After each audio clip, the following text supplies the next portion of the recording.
Hey guys, I'm Dr. Anna Maria Temple, your holistic pediatrician on call.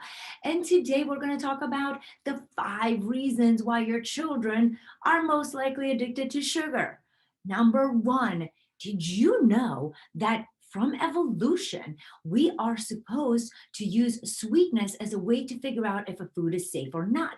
So, thousands of years ago, when we didn't have Google and we were just hunting and gathering berries in the woods, the human body developed a sense of sweetness so we can know poisonous things from non-poisonous things. So when we're out in the woods, if we put a berry in our mouth and it was sweet, we knew it was safe to eat, versus one that was really bitter that you need to spit out.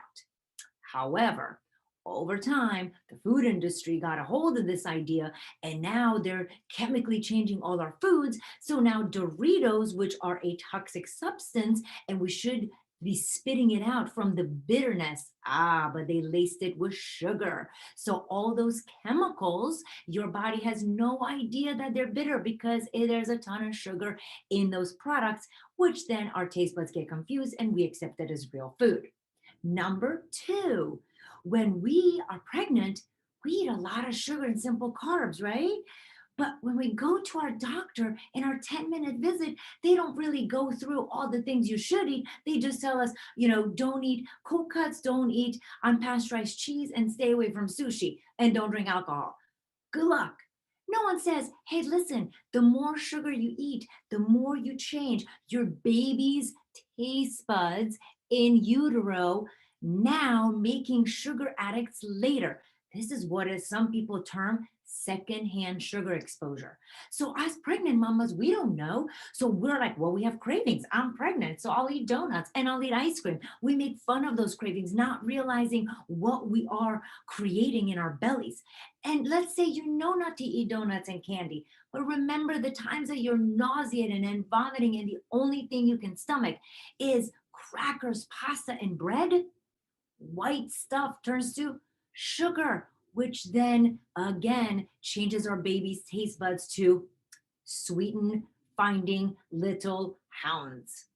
Number 3, when babies are born, they're naturally looking for a sweeter thing like breast milk. Breast milk is filled with natural sugars, and that is the baby knows it's safe and they're able to eat and nourish their bodies. However, when my nursing mamas eat lots of sugary foods, lots of simple carbs, and they're not taught on how to properly feed their bodies with lots of plants and whole proteins and good fats, all that sugar gets transferred to the babies through the breast milk, which becomes sweeter because the more sweet things you eat, the more sweet things the baby gets, which then changes their taste buds again and makes them predisposed to becoming sugar monsters.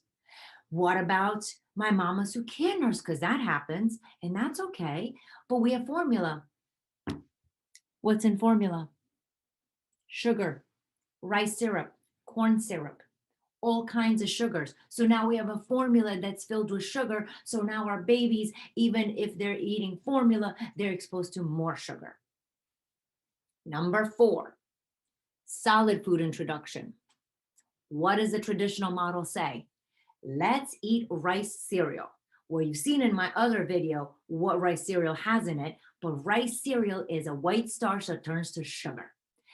And then they end up, the children grow up and then they want snacks, because then the snacks begin and we teach them about snacks and the things that we give them to snack on, because that's what we know from TV is we give them those crackers, those teething biscuits. And what do those have in them?